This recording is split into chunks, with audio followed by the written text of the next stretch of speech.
యేసయ్య చెప్తున్న అద్భుతమైన మాట, నేడును రేపును. ఏం చేస్తాడు ఆయన?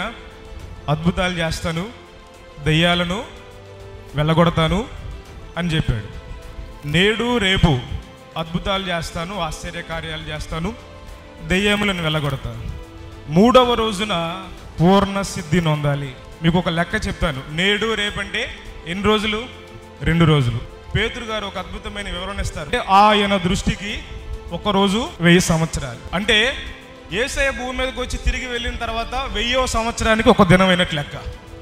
2000 సంవత్సరాలకి ఎన్ని దినమైనట్టు లెక్క? అంటే ఇప్పుడు మనం ఎందులో ఉన్నాం? 3వ దినంలో ఉన్నాం. ఈ 3వ దినం మనం ఏం పొందాలి? ప్రియులారా, ఇది అద్భుతాల కొరకు ఆశించవలసిన సమయం కాదు. ఇది ఆశ్చర్య కార్యాల కొరకు ఎదురు చూడవలసిన సమయం కాదు. ఇది ఏ రోజో తెలుసా? పూర్ణ సిద్ధి నొందవలసిన రోజులు ఇది. ఇప్పుడు మన ప్రార్థన, ఇప్పుడు మన కన్నీరు, ఇప్పుడు మన ఉపవాసాలు దేని కొరకై అంటే నేను సంపూర్ణ సిద్ధి నొందాలి, నేను పరిపూర్ణతలోనికి రావాలి, నా పరిశుద్ధత సంపూర్ణం అవ్వాలి, క్రీస్తు పోలికలోనికి నేను మార్చబడాలి.